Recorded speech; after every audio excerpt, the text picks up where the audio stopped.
Hi all, வணக்கம். Tamil food time சேனலுக்கு வரவேற்கிறேன். இன்றைக்கி நம்ம சேனலில் ஹைதராபாதி சிக்கன் எப்படி பண்ணுறதுன்னு பார்க்கலாம். ஸோ இதுக்கு ஒரு 1/2 kg சிக்கன் நான் எடுத்திருக்கேன்.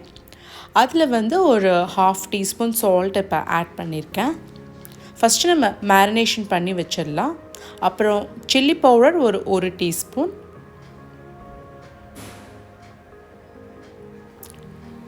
கொரியாண்டர் பவுடர் 1 teaspoon, மஞ்சள் தூள் 1/2 teaspoon, கரம் மசாலா 1/2 teaspoon.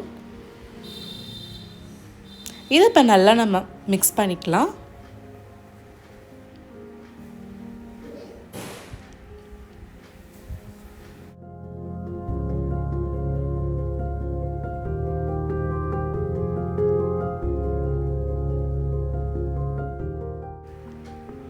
இப்போ இதில் கொஞ்சம் கொத்தமல்லி இலையும் புதினா இலையும் சேர்த்துக்கலாம்.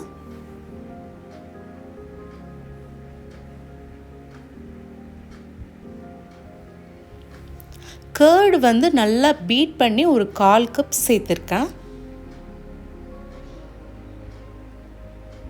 இந்த கர்ட், புதினா இலை, கொத்தமல்லி இலைலாம் இந்த சிக்கனுக்கு நல்ல ஒரு ஃப்ளேவர் கொடுக்கும். இப்போ இது எல்லாத்தையும் நல்லா மிக்ஸ் பண்ணி வச்சுக்கிறேன். அப்புறம் இஞ்சி பூண்டு விழுது 1 teaspoon சேர்த்துக்கிறேன். ஸோ இதை இப்போ நல்லா நம்ம மிக்ஸ் பண்ணி வச்சுட்டு மினிமம் ஒரு 1 hour கண்டிப்பாக ஊறணும். மேக்ஸிமம் ஒரு 2 to 4 hours கூட நீங்கள் ஊற வச்சுக்கலாம். இது ஊற டேஸ்ட்டு அவ்வளோ நல்லாயிருக்கும். இப்போ நம்ம சிக்கன் எப்படி ரெடி பண்ணுறதுன்னு பார்த்துடலாம். ஸோ ஃபஸ்ட்டு கடாயில் ஒரு 2-3 பெரிய வெங்காயம் நீல வாக்கில் ஸ்லைஸ் பண்ணிவிட்டு அதை இதில் ஆட் பண்ணியிருக்கேன்.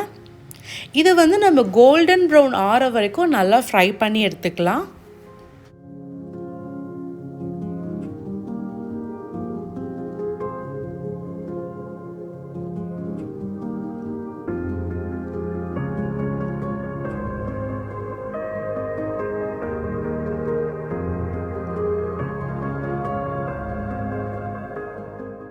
அது ஃப்ரை ஆகிற வரைக்கும் இடையில கொஞ்சம் மிக்ஸ் பண்ணிகிட்டே இருங்க. அப்போ தான் ஈவனாக குக் ஆகும்.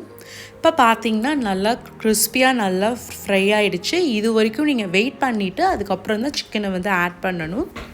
ஸோ இந்த ஃப்ரைடு ஆனியன்ஸோடு இந்த சிக்கன் ஆட் பண்ணுறப்ப தான் உங்களுக்கு டேஸ்ட்டு ரொம்ப நல்லாயிருக்கும். ஸோ இப்போ நம்ம ஹை ஃப்ளேமில் ஒரு 5 நிமிஷம் சிக்கனை நல்லா ஃப்ரை பண்ணிக்கலாம்.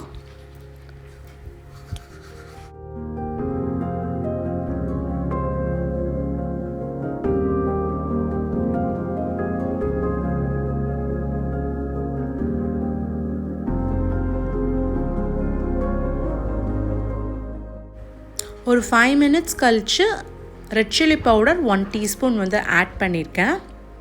இதை நல்லா கொஞ்சம் மிக்ஸ் பண்ணிவிட்டு திரும்பவும் இந்த லிட்டை நம்ம சிக்கனை க்ளோஸ் பண்ணிவிட்டு ஒரு 10 minutes லோ ஃப்ளேம்லேயே விட்டுறலாம்.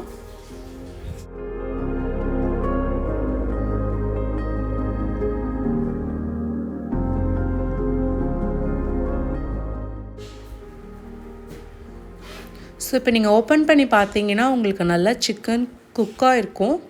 உங்களுக்கு நல்லா கொஞ்சம் கிரேவியாக வேணும் அப்படின்னா இந்த ஸ்டேஜில் நீங்கள் எடுத்துக்கோங்க. இன்னும் கொஞ்சம் ட்ரையாக வேணும்னா இன்னும் கொஞ்சம் நல்லா மிக்ஸ் பண்ணிவிட்டு நீங்கள் ட்ரையாக எடுத்துக்கோங்க.